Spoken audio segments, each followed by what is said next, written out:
ప్రస్తుతం ఎక్కడ చూసినా కల్కి 2898 ఏడీ సినిమా గురించి చర్చ జరుగుతోంది. ప్రపంచవ్యాప్తంగా జూన్ 27న రిలీజ్ అయిన ఈ సినిమా బాక్స్ ఆఫీస్ దగ్గర సత్తా చాటుతోంది.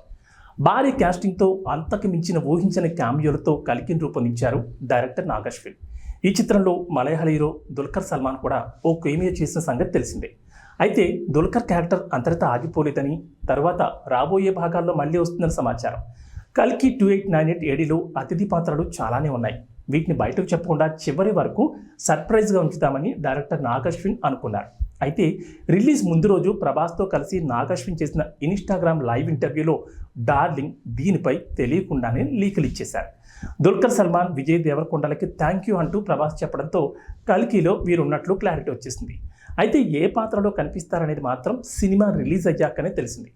అర్జునుడి పాత్రలో విజయ్ దేవరకొండ కనిపించగా దుల్కర్ సల్మాన్ కూడా ఓ రోల్లో మెరిశారు. కానీ దుల్కర్ను కేవలం అంత చిన్న పాత్రకే తీసుకున్నారా అని ఆడియన్స్కు ఒక అనుమానం అయితే కలిగింది. వారి అనుమానాలు నిజమే అనిపిస్తోంది. ఎందుకంటే కల్కి రాబోయే పార్ట్స్లో దుల్కర్ పాత్ర మళ్ళీ వచ్చే అవకాశం ఉన్నట్లు తెలుస్తోంది. కల్కి సినిమాలో చిన్నప్పుడు ప్రభాస్ను చేరదీసి పెంచిన పైలట్ పాత్రలో దుల్కర్ నటించారు. ప్రభాస్కి చిన్నప్పటి నుంచి ఫైట్స్, జీవిత పాఠాలు నేర్పించిన ఈ క్యారెక్టర్లో దుల్కర్ చాలా తక్కువ సమయం కనిపించారు. కానీ ఈ పాత్రను సరిగ్గా గమనిస్తే దుల్కర్ కేవలం పైలట్ పాత్రకే పరిమితమైనట్లు కనిపించడం లేదు. మహాభారతంలోని పాత్రలు ఎలా అయితే మళ్ళీ పుట్టినట్లు కల్కిలో చూపించారో అలానే దుల్కర్ సల్మాన్ క్యారెక్టర్ కూడా ఉండే అవకాశం ఉంది. శ్రీ మహావిష్ణువు 6వ అవతారమైన పరశురాముడి పాత్రలో దుల్కర్ నటించారేమో అనిపిస్తుంది. ఎందుకంటే పరశురాముడు చిరంజీవుల్లో ఒకడు.